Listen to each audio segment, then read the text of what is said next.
Hey guys, how is everybody doing today? Interesting topic that we're going to discuss today, and this idea of beauty is pain.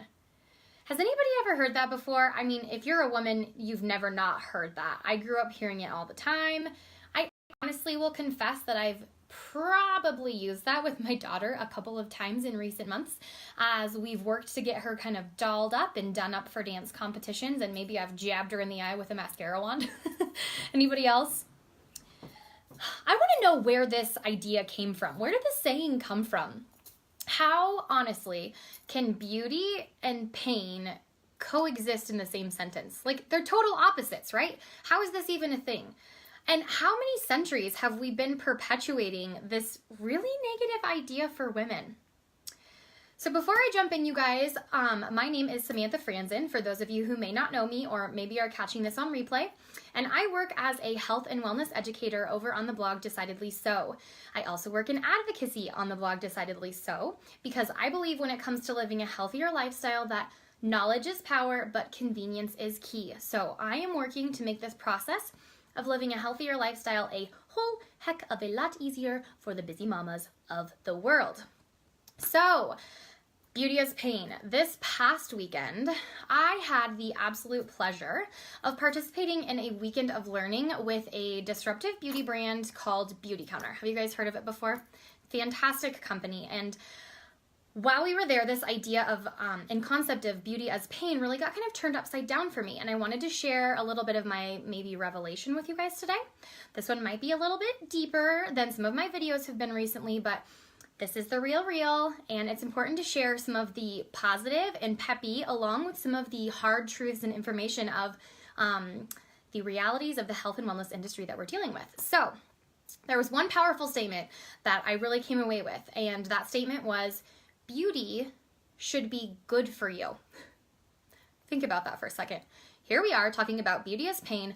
Beauty should be good for you. And honestly, I'm really gonna laugh because I was like the little emoji, right? The one that's like the forehead on, like duh. What? How is that like brand new to me? But here I've been telling, myself, my children, beauty is pain. We've been perpetuating it for generations upon generations, really. And I've never really paused to truly consider what a sad story we've been perpetuating, right? And then I really started to contemplate what that's maybe meant for us as women. I started to wonder, what are the uncomfortable or painful or inconvenient positions that you may have put yourself in for the sake of beauty? For me personally, I know that when I was growing up, I had terrible acne, and unless the product actually hurt my face when I was applying it, I didn't think that it was worth my time. And sometimes I'm like, if I'd only known then what I know now, I would have been so much better off. But, I fell prey to this a lot of my teen life. How long have we been willingly doing things that hurt us in the name of beauty? What's that about? Like, anybody who's tuned in live, like, seriously, are you kind of alongside me going, like, what the hell? Have I ever really considered this alongside of me? Like, if you guys are in, I see you're on here. Well, then I went another layer deeper in this, and this is where things get a little bit deep, you guys, but I started wondering about the cumulative effect of this for all of us, this pain is beauty story that we've been telling. We often think, I know I have, that it's kind of a one day, like, hey, suck it up kind of a thing, right? But what are the long-term effects? What if those long-term effects are showing up 10 or 20 or even 40 years down the road? And what if those are things called endometriosis, or infertility, or Hashimoto's, or, cancer? What if, while we've thought we've been promoting beauty, instead we've been unintentionally or unknowingly disempowering ourselves and the women and men and children that we love? What if we've actually been perpetuating a story of long-term pain and suffering? I mean, we're coming upon a really big holiday right now. It's Mother's Day this weekend. And how many women are going to be agonizing over another childless Mother's Day? Or how many children are going to be grieving in the first year that they have no mother to celebrate? Now, I know that I'm getting deep, you guys, and I know that if you spent any time around here, you know that I'm a fun and silly and I love sharing that, but I can't do surface either. And I told you in the intro of this video that I'm a health and wellness educator and I'm working in advocacy. I'm using my voice and I'm using it in a way to help expose what I believe is social injustice that's being done and trying to help correct what I think is a human health crisis. Because what many of us don't know is that the beauty industry itself is actually very highly underregulated. That we have not seen a major piece of legislative reform to the beauty industry since the year 1938. FDR was in office, you guys. Or that piece of legislation that regulates the $62 billion a year industry is only one page long. Or that big beauty brands are allowed to put a variety of over 20,000 different chemical ingredients into our products and sell them to you without a single third-party safety screening done. Yes. You heard that right. There is no regulatory agency that is ensuring that the products that end up in your home are actually safe for your health or the health of your family. And then even worse, the FDA, who is technically responsible for overseeing the industry, they have zero power to force a company to recall a product from market, even if that product has been proven unsafe for consumer use. That is unacceptable, you guys. Absolutely unacceptable, and it makes me angry. And at the same time, we are seeing a dramatic increase in the incidence of cancer and infertility and developmental delays and disabilities in our children. Autoimmune disease is on the rise. We are the most advanced we have ever been as a society. And yet, I think it's safe to say that we have seen more incidents of non-communicable disease than ever before. I want to pause and just ask you guys, does this make you angry? I know I've seen a couple of little red faces pop up here. This makes me feel angry. It makes me feel duped. It makes me wonder what harm has been or is being done in the name of beauty. And what role do each of us play in perpetuating this sad state of affairs for the people that we love most? Because it really hurts my heart. It makes me really sad. Beauty is pain is officially a has-been, you guys. I will no longer allow that to be a part of my vocabulary because there's a major shift happening in the market right now. And I personally have a privilege to be a part of that shift and a movement for safer beauty and more educated and empowered consumers.